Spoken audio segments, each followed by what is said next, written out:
Enquanto todo mundo aprendia a letrinha, ele amarrava a tesoura e derretia giz no copinho. Perdi o controle remoto, por exemplo, eu aperto um andar e eu esqueço, eu desço no andar errado, eu procuro as coisas, eu não sei onde está. Ele prestava atenção na aula, ele sabia tudo, só que chegava na hora da prova ele não fazia nada. Achavam que eu estava mentindo, ou que eu era preguiçoso. Ele não sossega, ele não para sentado, vai na casa da avó, derruba isso, mexe no abajur, liga 3 canais de televisão. Eu era uma das piores da sala, então para mim esse era a pior coisa.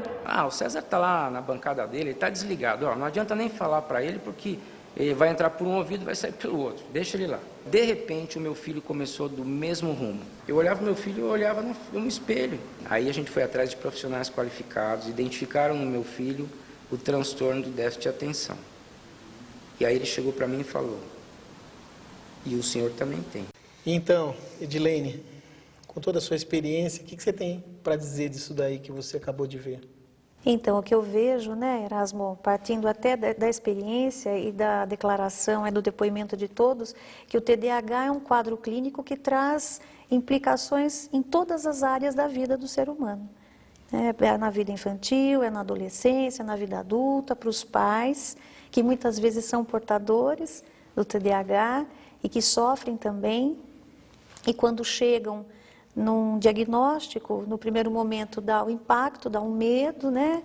Mas depois acalma, porque aquilo tudo tem uma explicação. Não é burrice, não é loucura, mas é um quadro.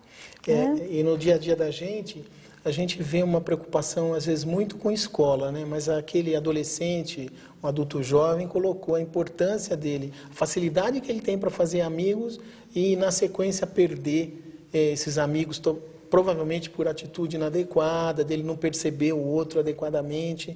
Então, ele não consegue saber que ele está incomodando, às vezes, a outra pessoa ou fazendo só o que ele quer. Ele não percebe a vontade do outro. Exatamente, isso é muito comum, né? Eles terem muitos amigos, mas não conseguirem manter, justamente pela impulsividade, ou por essa falta de empatia, de se colocar no papel do outro e saber o que o outro está sentindo. Então, perdem amigos e até nem sabem por que estão perdendo. E na genética, isso daí que o pai comenta, que ele viu o filho nele mesmo, e o filho falou, você também tem, um viu o outro, a gente sabe que se tratar só um, não vai dar certo. É preciso uma abordagem em toda a família. Exato. A gente sabe disso, né? E como é importante, quando o indivíduo estiver tratando alguém, quando as famílias estão sendo tratadas, procurar identificar em conversas longas com as pessoas que são os profissionais que estão cuidando, tentar demonstrar tudo que está acontecendo. A gente não ficar restrito a uma situação específica. Sim. A abordagem da família inteira é fundamental. Porque você há de convir comigo que ser filho de pais com TDAH também não é nada fácil, não né? A gente fala que não é fácil ser pai de um filho com TDAH. Mas não o inverso também é muito verdadeiro. O pior de tudo deve ser a esposa do pai e do filho, né? O que você acha disso? Aí seria... Ou seja, mais só difícil. Que a gente sabe que se eles tiverem um tratamento adequado, vai mudar a vida da família toda, em termos de expectativa, do que pode acontecer, de qualidade de vida. Né? Com certeza. Né? Tendo orientação, tendo tratamento adequado, a qualidade de vida aumenta sobremaneira. Na busca incessante pelo autoconhecimento, o ser humano descobriu que nem sempre o comportamento é fruto do caráter ou personalidade. E um importante passo nesse sentido foi dado em 1902, quando o pediatra inglês George Frederick Steele definiu pela primeira vez os sintomas da doença, que mais tarde seria denominada transtorno do déficit de atenção e hiperatividade, o TDAH. Ao estudar grupos de crianças excessivamente agitadas, agressivas e passionais, ele concluiu que seu comportamento era de origem biológica. O transtorno manifesta-se desde a infância e pode persistir nos anos seguintes. Estudos mostram que mais de 50% dos pacientes com TDAH na infância apresentam o transtorno na vida adulta.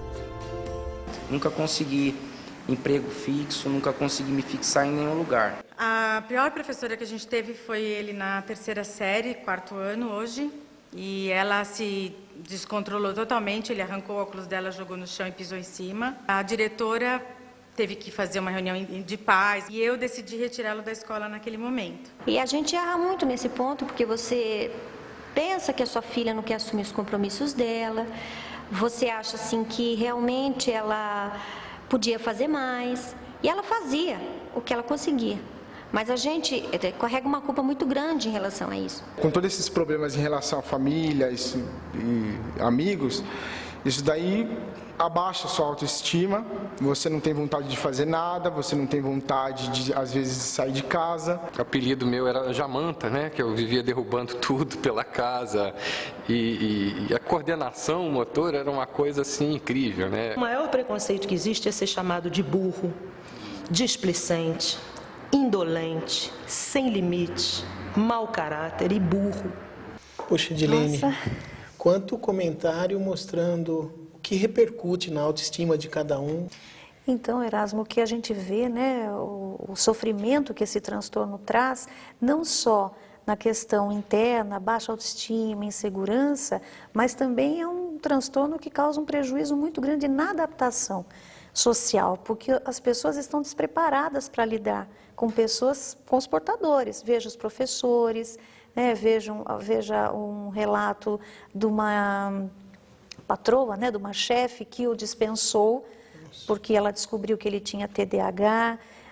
Os outros chamam de burro porque não entendem, não compreendem que o funcionamento de um portador é realmente, não é proposital. E você fica muito explicado ali no primeiro comentário de como a gente vê no dia a dia, pessoas às vezes com uma inteligência extremamente alta e que não atinge toda a sua possibilidade, toda a capacidade que ele tem. Então, o indivíduo, às vezes, ele não consegue manter no emprego, ele não progride, às vezes até ele se dá bem, mas poderia se dar muito melhor. Não só na profissão, como todo o sucesso de família, né? E como isso interfere e vai jogando uma espiral para baixo, né? Porque ele vai mal, aí o pessoal pisa, ele fica com menos vontade de ir bem, aí ele vai pior ainda, e se não quebrar esse círculo vicioso e a gente jogar uma espiral para cima, essas pessoas estão fadadas ao insucesso. Exatamente. Eles perdem a chance de ter uma vida normal e ter um rendimento de acordo com a capacidade deles. Você tem razão, Erasmo, porque quando você, na clínica, né, quando a gente faz avaliação neuropsicológica, um dos primeiros pontos a ser avaliado é a inteligência. Então, são crianças que já vêm de uma aparentemente defasagem, uma dificuldade escolar, então aquele aluno que fica sempre em recuperação, fica em exame, é um aluno que é visto como um mau aluno.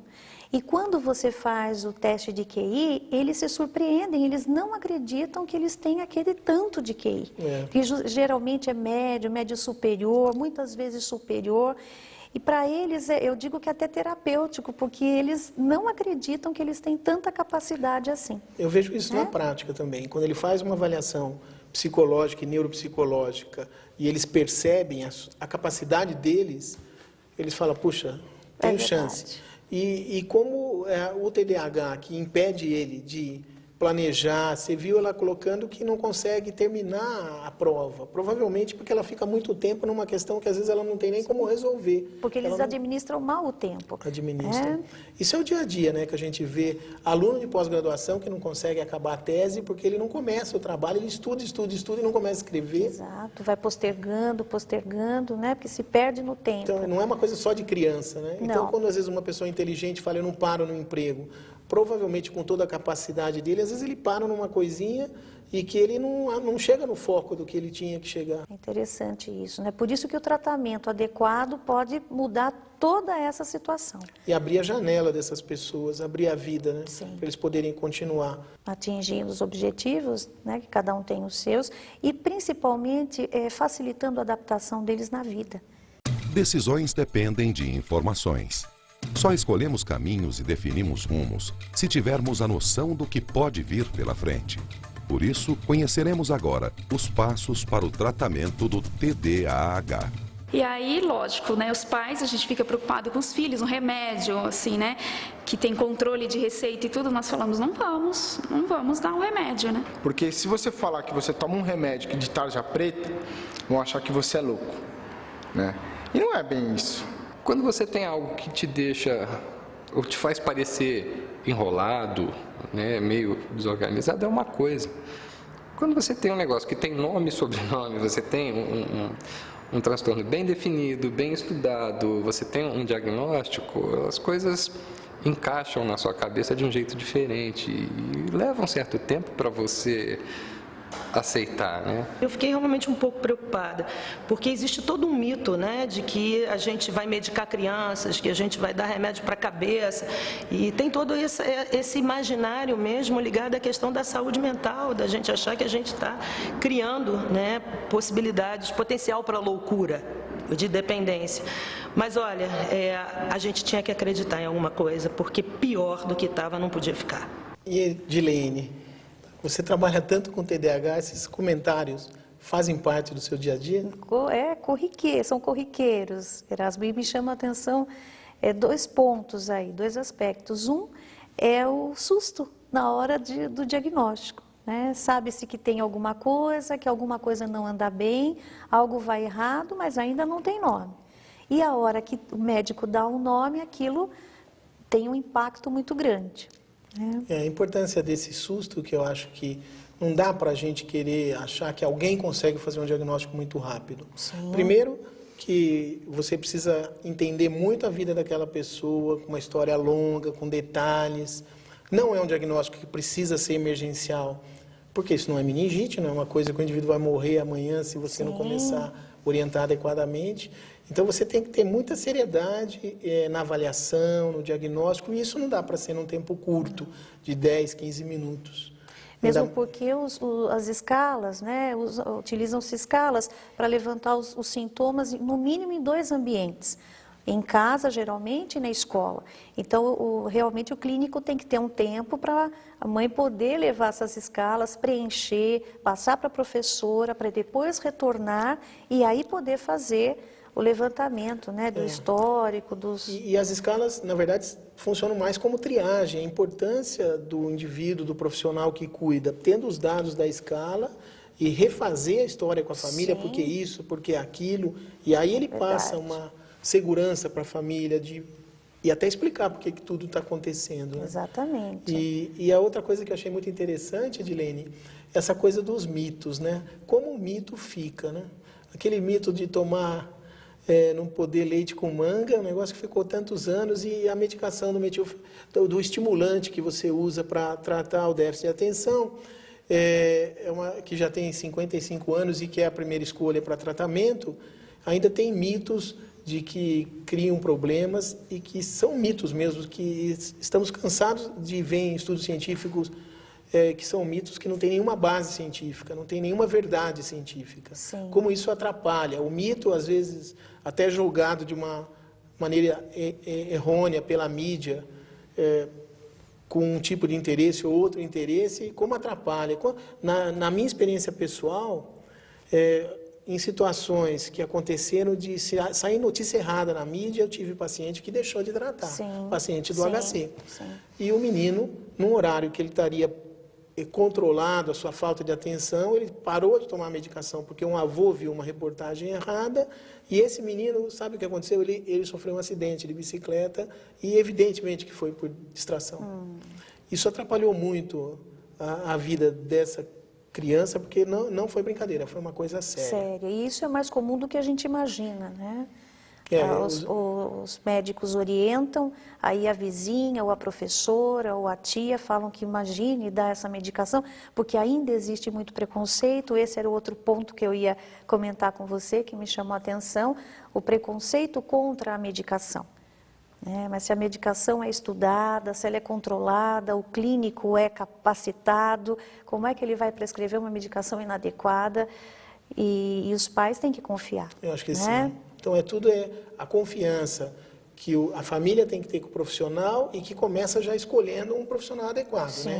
Uma pessoa adequada para aquilo, e o profissional também se mostrar adequado. Ele tem que fazer uma avaliação muito séria, esse questionamento nos outros ambientes, de como as coisas são, o que foi feito até hoje para acontecer, um tempo de sintomas. Isso é muito importante, Erasmo, que você está falando, traz à luz aí uma série de informações para os pais poderem saber escolher o clínico, né, saber o que esperar de uma conduta adequada, para poderem aí seguir um tratamento, né, se for necessário. O tratamento é multimodal, com a combinação de diferentes cuidados. E o primeiro deles é agir diretamente onde está a origem do distúrbio, no cérebro. Ou mais exatamente na região cerebral do córtex pré-frontal. É aqui que se processam funções como decisões de movimento, pensamento abstrato e criativo, fluência de pensamento, linguagem e vontade, determinação e atenção seletiva. E aqui também, como em outras partes do cérebro, estas funções ocorrem por meio das sinapses, as conexões elétricas entre as células de nosso sistema nervoso. As sinapses viabilizam-se em presença de substâncias bioquímicas neurotransmissoras. Entre elas está a dopamina e noradrenalina. Por influência genética, algumas pessoas apresentam disfunção relacionada a esses neurotransmissores. É quando a atividade desta região diminui, com a consequente redução de capacidade de concentração e controle de impulsos. O paciente tende então a apresentar problemas como hiperatividade, perda de foco e dificuldades de relacionamento. O tratamento medicamentoso nestes casos pode ser feito com estimulantes do sistema nervoso central e assim a transmissão neural do córtex pré-frontal atinge os níveis desejáveis. O remédio parece que me deu aquilo que faltava, que era o foco. Comecei a ler, comecei a tirar notas boas, comecei a me interessar muito pelo estudo. A concentração dela é bem melhor. Ela para, por exemplo, ela fica sentada 1 hora e meia estudando. Imagina, antes era 5 minutos. Rapidamente ela teve uma grande evolução, focou muito bem a partir daí, os resultados escolares vieram, a autoestima e a autoconfiança melhorou bastante. No primeiro dia que o meu filho tomou esse medicamento, ele disse para mim na hora de dormir: mamãe, eu agradeço ao Papai do Céu com esse medicamento porque eu descobri que eu não sou burro. Eu fico mais animada, mais disposta, fico mais tranquila e consigo focar mais nas coisas. Se for para me sentir bem, por mim não tem problema algum tomar a vida inteira. A capacidade de conter determinados impulsos, ou você dá tempo para que você tenha todos os dados necessários para que você tome uma decisão importante. Meu filho começou a tomar essa medicação, ele tinha 14 anos, ele está com 25 anos, vai fazer 25 anos agora, e ele está super bem. Eu fico muito emocionado de ver o que aquela senhora falou a respeito do filho, que falou: hoje eu percebi que eu não sou burro. A outra pessoa que mudou a vida dele, ele passou a ser um profissional com outra capacidade, virou professor universitário. E com esses mitos de que isso pode atrapalhar, hoje a gente sabe que o TDAH é uma situação neurobiológica, o indivíduo tem que consertar o que está errado, os neurotransmissores, as moléculas pequenas que não estão estimulando a parte do cérebro que tinham que estar estimulando, e às vezes as pessoas falando contra, né? Igual um indivíduo que precisa de óculos e falar que não aceita usar óculos. Como muda a vida, né? Qual que é a tua experiência, Edilene? Então, a semana passada recebi uma ligação de uma mãe que me ligou até fora de hora, pedi desculpa por estar ligando, mas falando: olha, eu precisava te ligar para falar que eu estou com uma outra filha dentro de casa. Né, uma filha que não lia, que não fazia tarefa, que não funcionava, esbarrava em tudo, derrubava tudo, e o pai ficava muito irritado, então não tinha paciência, acabava xingando a menina. E ela falou: olha, começou o tratamento e eu quero te dizer que eu estou com uma outra filha dentro de casa. Então você vê os resultados, né? Eles começam a funcionar mais na vida a partir do tratamento. Não só a medicação, mas também a orientação, a conscientização, isso é muito importante. Eles querem entender, mais do que só tomar a medicação, eles também querem entender o que eles têm. O que é isso, de onde vem, o que causa, é assim mesmo? E acho importante isso que você está falando, porque a medicação, ela muda a pessoa, é como pôr o óculos, mas na hora que ele coloca o óculos, ele não aprende a matemática. Sim. Ele não aprende a se controlar porque ele está de óculos. Mesma coisa, a medicação prepara ele para aprender. Se não tiver um tratamento multiprofissional, principalmente do que está faltando, não vai para frente. Não vai. Mesmo porque o que a gente tem visto, Erasmo, talvez na sua experiência também, que a medicação ela alivia os sintomas, mas ela não cria habilidades. Então, todo esse trabalho, esse manejo multiprofissional é que vai favorecer esse desenvolvimento de habilidades para estar lidando com as coisas que eles têm que lidar, né, na vida. Uma outra coisa que eu percebi nos depoimentos, como é interessante uma pessoa mais amadurecida, que começou a medicação, continuou o tempo todo, porque ele viu a modificação na vida dele, o que causou a medicação, entendeu os sintomas. E aí você vê um mais jovem, um adulto jovem, no final da adolescência, ele melhora e de repente eu não preciso mais, porque eu já melhorei e para, e vai demorar um tempo para perceber, né? O dia a dia, quantas pessoas a gente não tem, que às vezes tratou quando criança, no começo da adolescência, parou, e aí a vida dele vai para baixo, e às vezes nunca mais ele percebe, ou não tem a chance de retomar, ou quando retoma, às vezes até já perdeu muita oportunidade. Sim, né? é verdade. Não sei se é o que você tem. Realmente é isso. Mas não bastam remédios. É preciso reeducar atitudes e comportamentos e afastar ainda outros distúrbios resultantes do TDAH. É aí que entram as terapias complementares e intervenções psicoterapêuticas. Eu acredito num pacote, família, professores de escola, o neurologista e o psicólogo. Eu acho que essa equipe precisa trabalhar junto. Procurei uma psicóloga para tratar da nervoso, porque ela chorava muito. E nós descobrimos que o que acontece? O déficit de atenção muitas vezes vem associado a uma outra comorbidade, né? Então a minha filha tem um transtorno de ansiedade generalizada. Eu tive uma indicação para o Hospital das Clínicas. Então ele faz um tratamento lá com todos os especialistas. Então assim, ele ficou acho que uns 2 meses indo todas as semanas lá, uma vez por semana, e fazendo vários testes, vários diagnósticos com fisioterapeuta, psicopedagoga, psicóloga, com o neuro, com a fono. Junto com a medicação, ela foi encaminhada para um acompanhamento psicológico. E essas duas composições deram muito certo. A demora no diagnóstico acabou agravando o problema dela. Então, assim, a autoestima dela é baixa. Os depoimentos apresentados fica muito evidente a importância do tratamento multiprofissional. O que você tem a dizer? Sim, é aquilo que nós estávamos falando até, né? A equipe multiprofissional para trabalhar com todas as questões que estão envolvidas no quadro. Autoestima, por exemplo, né? Eles têm um rebaixamento muito grande de estima, então é importante o psicólogo. Na questão de linguagem, aí precisaria de um fonoaudiólogo. Dependendo de cada caso, a equipe tem que ser formada. Né, para trabalhar e poder atender todas as necessidades daquela criança. É isso que eu vejo.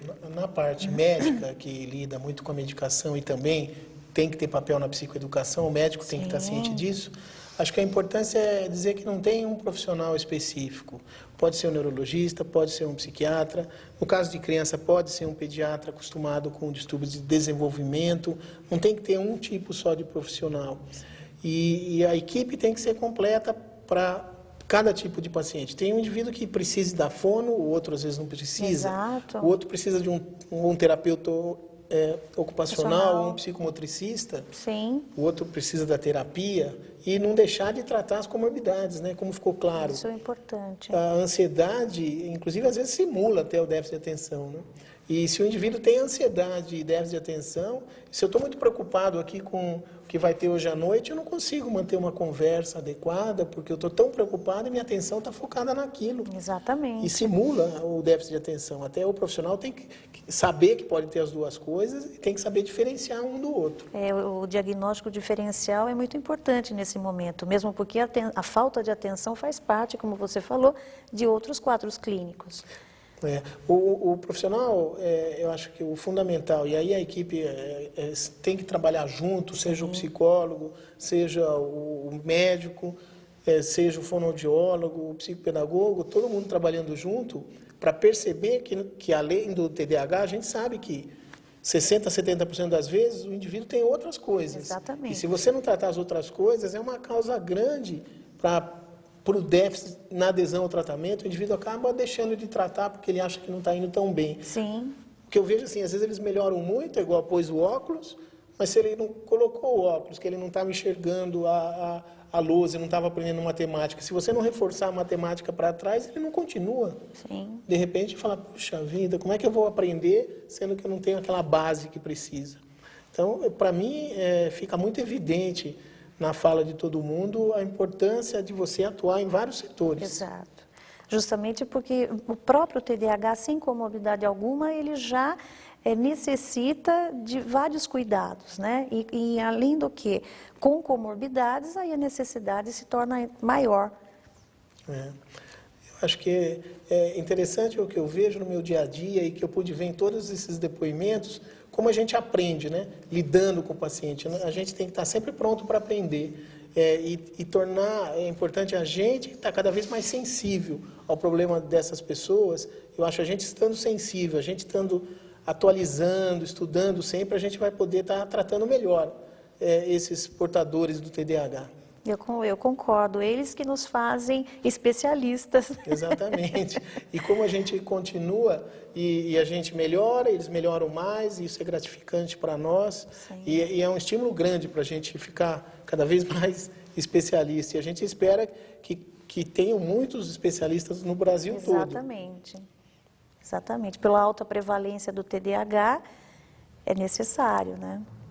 Que outros profissionais também tenham essa leitura e possam ajudar tantas famílias que estão precisando desse atendimento, desse olhar e de propor novas saídas.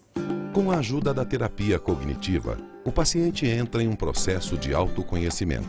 Identifica, modifica pensamentos ou crenças que resultem em comportamentos considerados inadequados para um desenvolvimento sadio. Para os casos de dificuldades de aprendizagem, há o apoio da pedagogia.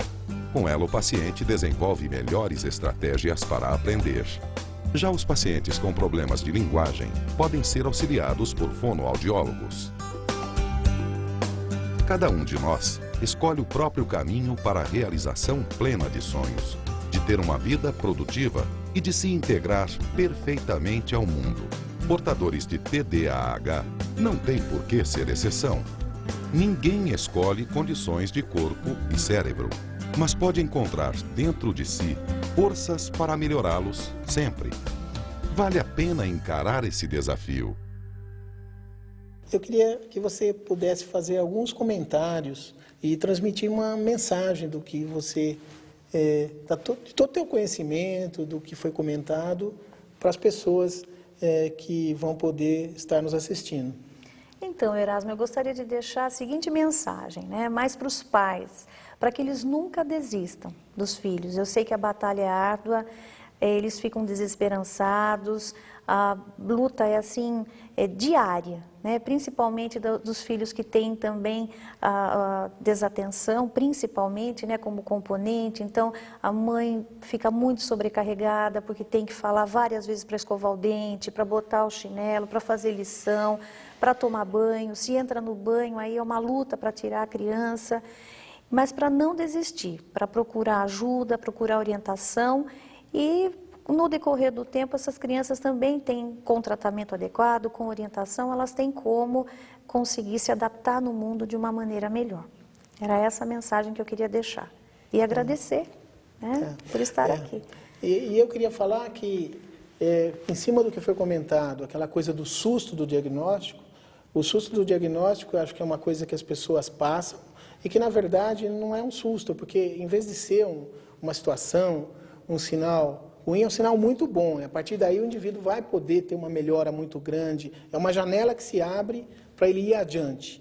E a partir daí, pelos depoimentos que a gente pôde ver, pela prática da gente, a gente sabe que essas pessoas têm toda a possibilidade de continuar progredindo e ter uma vida normal e a pessoa alcançar o seu potencial. Então, foi um prazer ter podido participar desse programa, de estar aqui do seu lado, Edilene, que é uma amiga de longa data, e espero que vocês aproveitem.